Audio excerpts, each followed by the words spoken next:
Hi guys! Good morning! And it's Wednesday. Wednesday na ngayon ng aga-aga. Meron akong ina-upload na vlog. So, wait na lang ilang minutes na vlog ba yun. Para mga nasa 15 minutes or 14 minutes. So, yun. Maaga ako naligo ngayon kasi inaantay ko na lang yung tawag ni Boy P.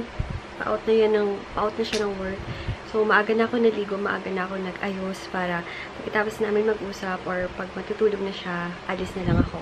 So, yung nasa face ko ngayon guys is yung LA Girl na foundation. Ayan siya. Okay siya sa face ko, guys. Para siyang nakaka-illuminate. Nakaka-illuminate talaga siya. Illuminating, ano ba to? Oo, illuminating foundation siya. Kaya, parang yung sa face mo is parang nag-glow kasi illuminating foundation siya. So, ito yung LA Girl Pro Coverage HD Longwear Illuminating Foundation. And yung shade ko is fair. Sobrang, ano niya sa face, guys.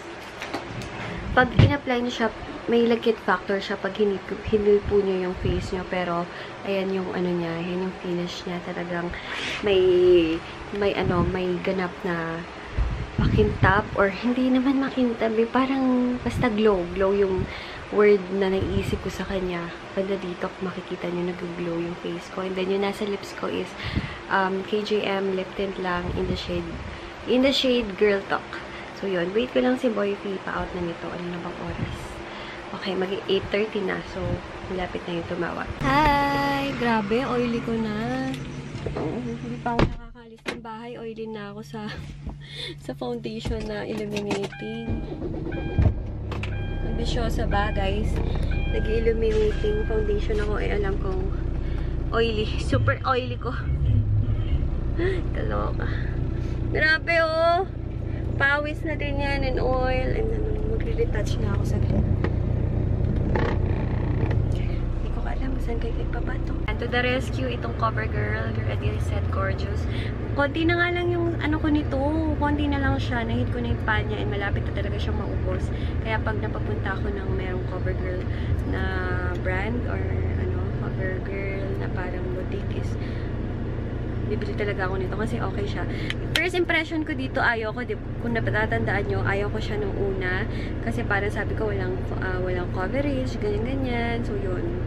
Pero hindi ko to ma-recommend sa maraming mga blemishes kasi parang siguradong hindi nyo magugustuhan kasi nga parang minimal lang yung coverage na mabibigay sa inyo. Siguro pag sa ganon, maraming blemishes, siguro okay yung Maybelline Dream Satin kasi yun yung ginagamit ko nung marami akong blemishes. Pero ngayon, nabawas-bawasan. Ito, okay sa akin.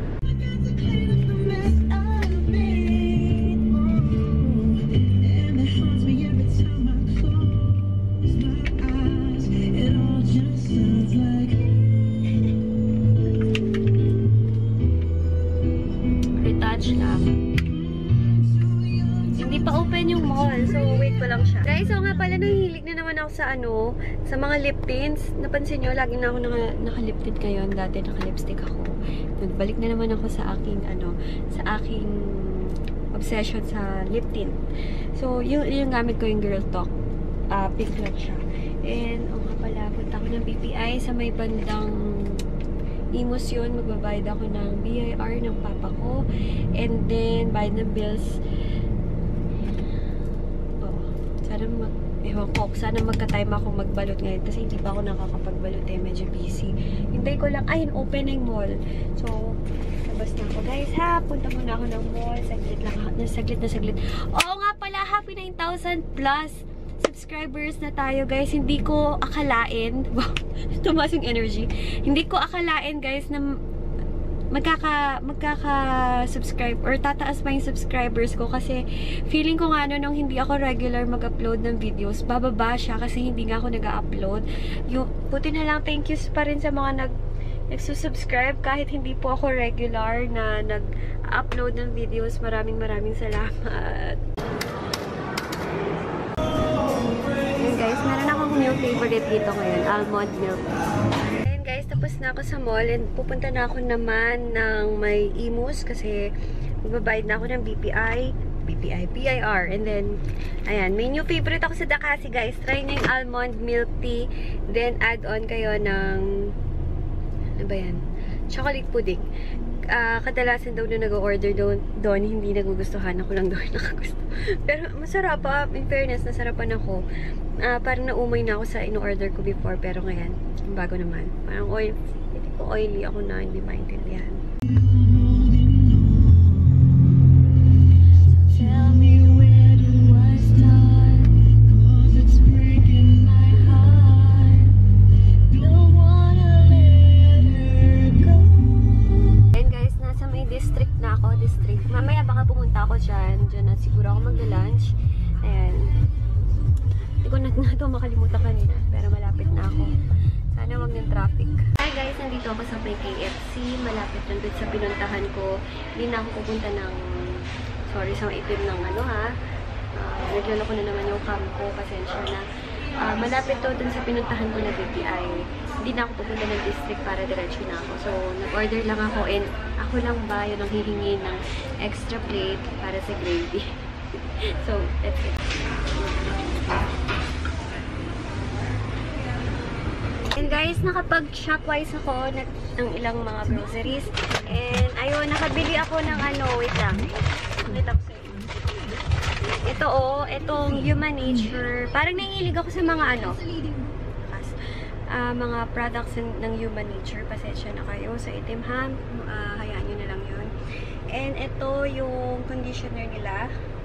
Itong Salon Care.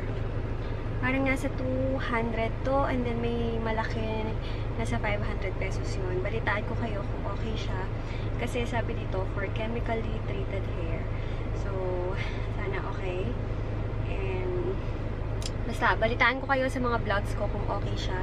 Kasi medyo mahal, kasi 200 ml ay nasa 200. Di ko alam kung 200. Wait, check natin. Nandito yung receipt. 199. So, 200 nga. Sana sulit.